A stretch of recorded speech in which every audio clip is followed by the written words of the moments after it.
আৰু বাক্সাৰ হিংসাত্মক ঘটনাক লৈ প্ৰতিক্ৰিয়া দিলে মুখ্যমন্ত্ৰীগৰাকীয়ে মুখ্যমন্ত্ৰীৰ প্ৰতিক্ৰিয়া এটা পক্ষই নিৰ্বাচনৰ পূৰ্বে উচ্চতনি দিবলৈ কৰিছে চেষ্টা বাক্সাৰ ঘটনাও তাৰে এটা অংশ বুলি মন্তব্য মুখ্যমন্ত্ৰীগৰাকীৰ জুবিনৰ মৃত্যুৰ তদন্তক লৈ মুখ্যমন্ত্ৰীয়ে প্ৰতিক্ৰিয়া দিছে অসম ভৱনত সিংগাপুৰৰ উচ্চায়ুক্তক সাক্ষাৎ মুখ্যমন্ত্ৰী ডক্টৰ হিমন্ত বিশ্ব শৰ্মাৰ পেছাদাৰীভাৱে চলিছে জুবিনৰ মৃত্যুৰ তদন্ত শীঘ্ৰে সিংগাপুৰ আৰক্ষীয়ে জনাব তদন্তৰ সবিশেষ তদন্তৰ বাবে চৰকাৰৰ ওপৰত বিশ্বাস ৰাখিবলৈ আহ্বান মুখ্যমন্ত্ৰীৰ সিংগাপুৰে তদন্তৰ বিষয়ে জনাব অসমক অসমে তদন্তৰ বিষয়ে জনাব সিংগাপুৰক তদন্তকাৰীৰ মাজত তথ্যৰ হে আদান প্ৰদান হ'ব বুলি জনালে মুখ্যমন্ত্ৰীয়ে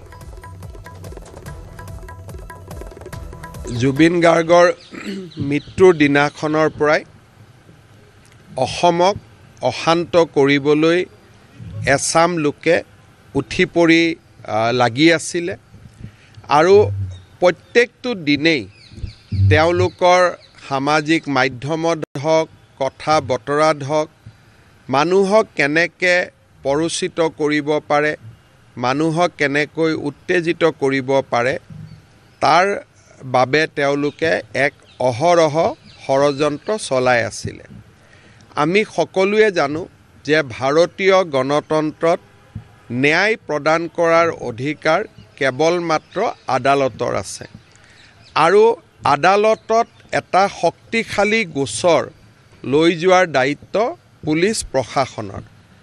পুলিচ প্ৰশাসনে বা SITয়ে সকলো ফালৰ পৰা বিভিন্ন প্ৰমাণ মানুহৰ লগত কথা বতৰা বিভিন্নজনক জেৰা বিভিন্নজনক গ্ৰেপ্তাৰৰ জৰিয়তে জুবিন গাৰ্গৰ মৃত্যুৰ সমগ্ৰ ঘটনাটোক বা তাৰ ষড়যন্ত্ৰ হওক বা মৃত্যু হওক হত্যা হওক গোটেই বিষয়টোক আদালতৰ সন্মুখলৈ লৈ আহিবৰ বাবে অহৰহ প্ৰচেষ্টা চলাইছে আৰু আমি নিশ্চিত যে নিৰ্ধাৰিত সময়তকৈ বহু আগতে আমি আদালতত চাৰ্জশ্বিটো দিব পাৰিম এই প্ৰক্ৰিয়া চলি থাকোঁতে বাৰে বাৰে জুবিন গাৰ্গক ন্যায় দিব লাগে এই ধৰণৰ এটা অসমত অদ্ভুত বাতাবৰণ সৃষ্টি কৰিবৰ বাবে এছাম লোকে অহৰহ প্ৰচেষ্টা কৰিছে আৰু এনে প্ৰচেষ্টাই অসমক মাত্ৰ পিছুৱাই লৈ যাব পাৰিব ই অসমক কেতিয়াও আগুৱাই লৈ যাব নোৱাৰে যোৱা 5টা বছৰত আমাৰ ৰাজ্যখনলৈ যি বিকাশ আহিছে শান্তি আহিছে প্ৰগতি আহিছে সেই পৰিৱেশক মখিমূৰ কৰি কেৱল মাত্ৰ ৰাজনৈতিকভাৱে কিছু লোকে নিজৰ অভিসন্ধি পূৰণ কৰাৰ বাবে ৰাজ্যত যি এক ভয়ানক পৰিৱেশ সৃষ্টি কৰিব খুজিছে সি সঁচাকৈ গৰিহণাযোগ্য আজি বাস্কাৰ কাৰাগাৰৰ সন্মুখত যি ঘটনা ঘটিছে সি সঁচাকৈয়ে অত্যন্ত দুখজনক আৰু আমি সকলোৱে অত্যন্ত মনো কষ্ট পাইছোঁ কাৰণ অসমৰ দৰে এখন সভ্য দেশত বা ভাৰতৰ দৰে এখন সভ্য দেশত ন্যায় প্ৰদানৰ প্ৰক্ৰিয়া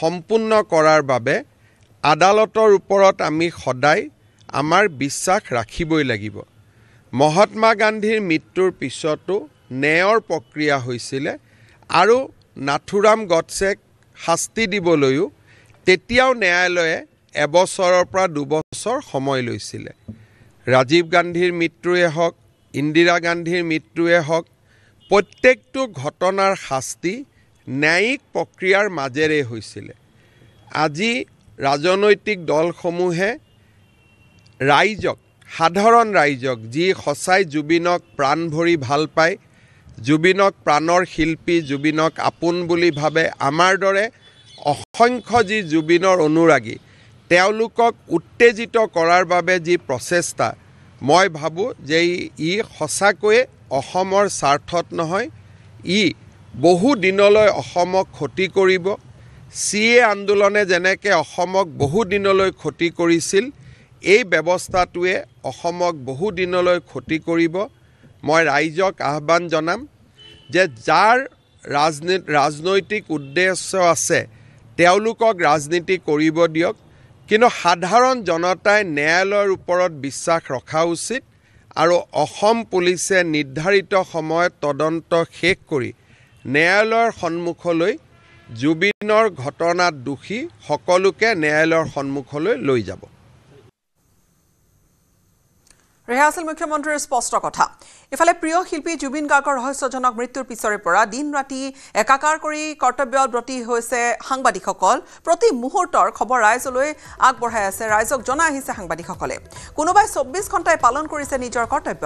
প্ৰিয় শিল্পীৰ আকস্মিক মৃত্যুত ম্ৰিয়মান সংবাদকৰ্মীসকলো আবেগক একাষৰীয়া কৰিও পালন কৰিবলগীয়া হৈছে দায়িত্ব।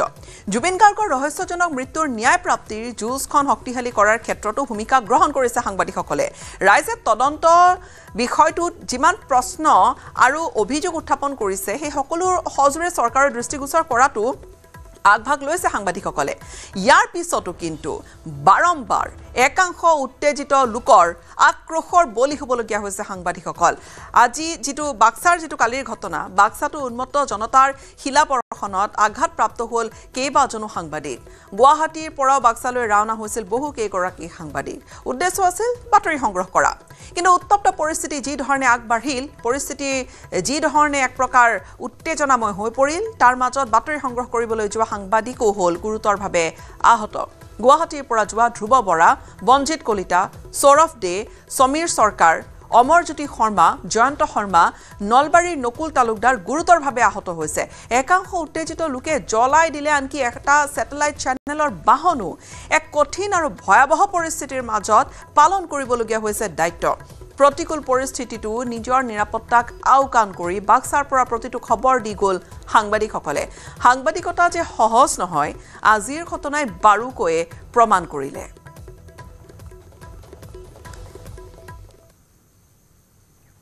আৰু বাক্সাৰ ঘটনাক লৈ প্ৰতিক্ৰিয়া মন্ত্ৰী অতুল বৰাৰ। সকলোকে ধৈৰ্য সহকাৰে পৰিস্থিতি নিয়ন্ত্ৰণ কৰিবলৈ আহ্বান। জুবিন গাৰ্গৰ মৃত্যুৰ বাবে দায়ীসকলক শাস্তিৰ দাবী অতুল বৰাৰ। এতিয়া সংবাদ মাধ্যমৰ জৰিয়তে মই জানিছোঁ, মই আচলতে নাছিলোঁ, আজি ইয়াতে আছোঁ। ঘটনাটো অত্যন্ত দুৰ্ভাগ্যজনক। তো আমি সকলোৱে বিচাৰিছোঁ যে আমাৰ প্ৰিয় শিল্পী হিয়াৰামঠু জুবিন গাৰ্গে ন্যায় পাওক। আৰু এইটো সকলোৱে জানে যে আইনে সদায় নিজৰ মূৰ লয় আৰু কোনো আইনৰ উৰ্ধত নহয়। গতিকে আমাৰ বিশ্বাস নিশ্চয় জুবিন গাৰ্গে ন্যায় পাব। চৰকাৰেও খুব ক্ষিপ্ৰতাৰে কৰিবলগীয়াখিনি কৰি গৈ গৈছে। ইয়াত কোনো সন্দেহ কৰিবলগীয়া নাই, অবিশ্বাস কৰিবলগীয়া নাই। কিন্তু যোৱা দিনবিলাকত যিবিলাক বাতৰি সম্প্ৰচাৰিত হৈ আছে ঘটনাটোৰ সম্পৰ্কত, এই লৈ অৱশ্যে সকলোৱে উদ্বিগ্ন, আমিও গভীৰভাৱে উদ্বিগ্ন। সমগ্ৰ অসমবাসী ম্ৰিয়মান বিচাৰিছে সোনকালে এই ঘটনাৰ লগত প্ৰত্যক্ষ বা পৰোক্ষভাৱে যিসকল ব্যক্তি আছে সেইসকলক বিচাৰি উলিয়াই যাৱতীয় ব্যৱস্থা গ্ৰহণ কৰা হওক।